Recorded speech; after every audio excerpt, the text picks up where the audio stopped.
ಕ್ರಿಸ್ತನಲ್ಲಿ ಪ್ರೀತಿಯ ಸಹೋದರರೇ ಮತ್ತು ಸಹೋದರಿಯರೇ, ನಿಮ್ಮೆಲ್ಲರಿಗೂ ಮುಂಜಾನೆಯ ವಂದನೆಗಳು.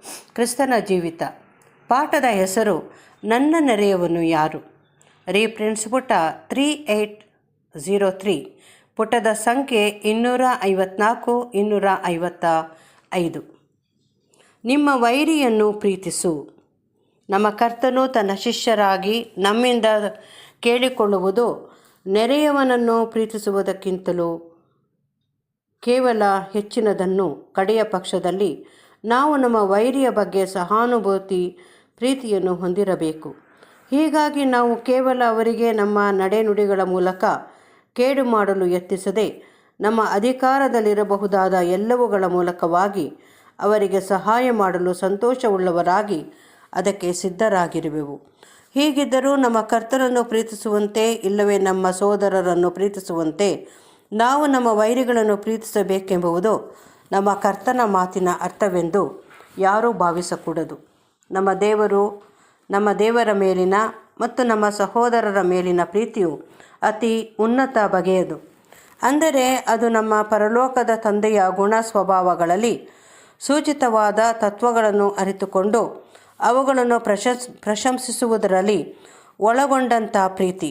ನಿಜವಾಗಿಯೂ ಆತನಲ್ಲಿರುವವರೆಲ್ಲರೂ ಇದನ್ನು ಅನುಕರಣೆ ಮಾಡಲು ಪ್ರಯತ್ನಿಸುವರು. ನಮ್ಮ ವೈರಿಗಳಿಗಾಗುವ ಮತ್ತು ನೆರೆಯವರಲ್ಲಿ ಹಲವರ ಮೇಲಿರುವ ಪ್ರೀತಿಯು ಅವಶ್ಯವಾಗಿ ಅವರ ಗುಣನಡತೆಗಳಿಗೆ ಅನುಗುಣವಾಗಿರಬೇಕು. ಅವರ ನಿರೀಕ್ಷೆಗಳು, ಅವರ ಯೋಜನೆಗಳು ನಾವು ಅಳವಡಿಸಿಕೊಂಡಿರುವುದಕ್ಕಿಂತಲೂ ವ್ಯತ್ಯಾಸವಾಗಿರುವಂಥವುಗಳು. ನಮ್ಮ ಕರ್ತನಲ್ಲಿದ್ದಂತೆ ಅವರ ವಿಷಯವಾದ ನಮ್ಮ ಪ್ರೀತಿಯು ಸಹಾನುಭೂತಿಯುಳ್ಳದಾಗಿರಬೇಕು. ಅದು ದೇವರಲ್ಲಿದ್ದ ಪ್ರೀತಿಯಂತಿರಬೇಕು. ದೇವರು ಲೋಕದ ಮೇಲೆ ಎಷ್ಟೋ ಪ್ರೀತಿಯನ್ನಿಟ್ಟು ತನ್ನ ಒಬ್ಬನೇ ಮಗನನ್ನು ಕೊಟ್ಟನು. ಆತನನ್ನು ನಂಬುವ ಒಬ್ಬನಾದರೂ ನಾಶವಾಗದೆ ಎಲ್ಲರೂ ನಿತ್ಯ ಜೀವವನ್ನು ಪಡೆಯಬೇಕೆಂದು ಆತನನ್ನು ಕೊಟ್ಟನು. ದೇವರು ಅನ್ಯೋನ್ಯ ಭಾವವುಳ್ಳ ಪ್ರೀತಿಯ ಮೂಲಕವಾಗಿ ಲೋಕವನ್ನು ಪ್ರೀತಿಸುವುದಿಲ್ಲ. ನಾವುಗಳು ಹಾಗೆಯೇ ಮಾಡಬೇಕು. ಆತನಂತೆ ನಾವು ಲೋಕದ ವಿಷಯದಲ್ಲಿ ಸಹಾನುಭೂತಿಯಿಂದ ಕೂಡಿದ ಪ್ರೀತಿಯುಳ್ಳವರಾಗಿರಬೇಕು.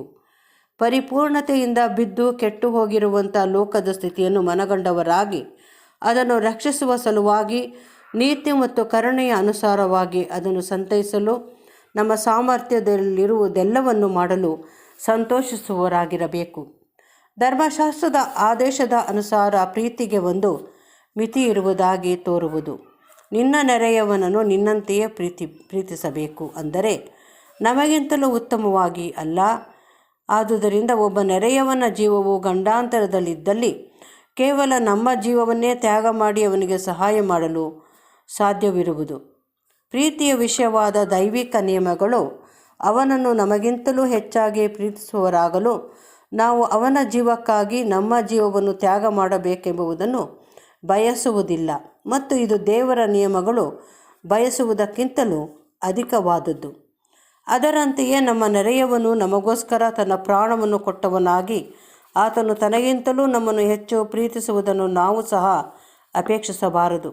ಹಾಗೇನಾದರೂ ಮಾಡುವುದಕ್ಕೆ ಅವನು ಪ್ರಯತ್ನಿಸಿದ್ದೇ ಆದರೆ ಅದನ್ನು ತಡೆಯುವುದು, ತನಗೆ ಶಾಶ್ವತವಾದ ಅನಾಹುತವನ್ನು ಮಾಡಿಕೊಳ್ಳದಂತೆ ನೋಡಿಕೊಳ್ಳುವುದು, ನಾವು ಆತನಿಗೆ ಸಂತೋಷದಿಂದ ಮಾಡಲಿಚ್ಛಿಸುವುದಕ್ಕಿಂತಲೂ ಹೆಚ್ಚಿನದನ್ನು ನಮಗೆ ಅವನು ಮಾಡದಂತೆ ನೋಡಿಕೊಳ್ಳುವುದು ನಮ್ಮ ಸೂಕ್ತ ಮನೋಭಾವವಾಗಿರುವುದು.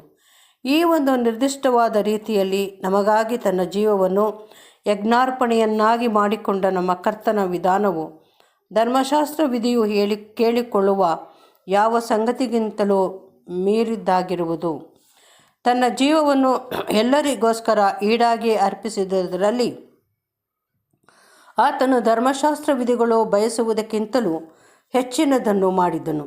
ಈ ಕಾರಣದಿಂದ ಅದನ್ನು ಒಂದು ಯಜ್ಞವೆಂದು ವರ್ಗೀಕರಿಸಲಾಗಿರುವುದು. ಧರ್ಮಶಾಸ್ತ್ರವನ್ನು ಸಂಪೂರ್ಣವಾಗಿ ಕೈಕೊಂಡು ನಡೆಯುವುದು ಆತನ ಕರ್ತವ್ಯವಾಗಿತ್ತು. ಆದರೆ ಇದನ್ನು ದಾಟಿ ಹೋಗಿ ತನ್ನ ಜೀವವನ್ನು ಮಾನವ ಕುಲಕ್ಕೆ ಈಡು ಬೆಲೆಯನ್ನಾಗಿ ನೀಡಿದಾಗ ಅದು ಒಂದು ಯಜ್ಞವಾಗಿತ್ತು. ಮತ್ತು ಒಂದು ಯಜ್ಞವಾಗಿ ಅದು ತಂದೆಯಿಂದ ಮೆಚ್ಚಲ್ಪಟ್ಟು ಇದಕ್ಕೆ ಪ್ರತಿಫಲವಾಗಿ ನಿತ್ಯ ಜೀವಕ್ಕಿಂತಲೂ ಅಧಿಕವಾದುದನ್ನು ವಿಶೇಷವಾಗಿ ನೀಡಲಾಗಿತ್ತು. ಮತ್ತು ಇದೇ ನಿಯಮವು ನಮಗೆ ಅನ್ವಯವಾಗುವುದು. ಏಕೆಂದರೆ ಕ್ರಿಸ್ತನು ಎಂಥವನಾಗಿದ್ದಾನೋ ನಾವು ಅಂಥವರಾಗಿಯೇ ಈ ಲೋಕದಲ್ಲಿದ್ದೇವೆ. ನಾವು ಆತನ ಹೆಜ್ಜೆಯ ಜಾಡಿನಲ್ಲಿ ನಡೆಯಬೇಕು. ಧರ್ಮಶಾಸ್ತ್ರ ವಿಧಿಗಳು ಈಗಲೂ ಬಯಸುವುದೇನೆಂದರೆ ನಾವು ನಮ್ಮ ನೆರೆಯವನು ನಮಗೆ ಏನು ಮಾಡಬೇಕೆಂದು ಇಚ್ಛಿಸುವೆವೋ ಅದನ್ನೇ ನಾವು ಆತನಿಗೆ ಮಾಡುವುದನ್ನು, ಇದಕ್ಕಿಂತಲೂ ಕಡಿಮೆಯಾದುದನ್ನು ನಾವು ಯಾವನಿಗೂ ಮಾಡುವ ಹಾಗಿಲ್ಲ. ಆದರೆ ಕರ್ತನ ಹಿಂಬಾಲಕರಾಗಿ ಆತನಲ್ಲಿದ್ದ ತ್ಯಾಗದ ಮನೋಭಾವ ಹೊಂದಿದವರಾಗಿರಲಾಗಿ ನಾವು ನಮ್ಮ ಜೀವಿತಗಳನ್ನು ನಮ್ಮ ಸಹೋದರರಿಗಾಗಿ ಸಂತೋಷದಿಂದ ಅರ್ಪಿಸುವವರಾಗಿರುವೆವು. ದೈವಿಕ ಏರ್ಪಾಡಿನ ಅನುಗುಣವಾಗಿ ಈ ನಂಬಿಗಸ್ತರ ಮನೆತನಕ್ಕೆ ಸೇರಿದವರಾದ ಚಿಕ್ಕ ಹಿಂಡನ್ನು ಆಯ್ಕೆ ಮಾಡಲಾಗುತ್ತಿತ್ತು. ಈಗ ಅವರು ಕ್ರಿಸ್ತನೊಡನೆ ಯಜ್ಞ ಮಾಡಿಕೊಳ್ಳುವವರಾಗಿ ಕಡೆಯಲ್ಲಿ ಆತನ ರಾಜ್ಯದಲ್ಲಿ ಮತ್ತು ಲೋಕವನ್ನು ಪುನರುಜ್ಜೀವಗೊಳಿಸಿ ಆಶೀರ್ವದಿಸುವ ಮಹಾಕಾರ್ಯದಲ್ಲಿ ಆತನೊಡನೆ ಸಹಭಾಗ್ಯರಾಗುವುದು.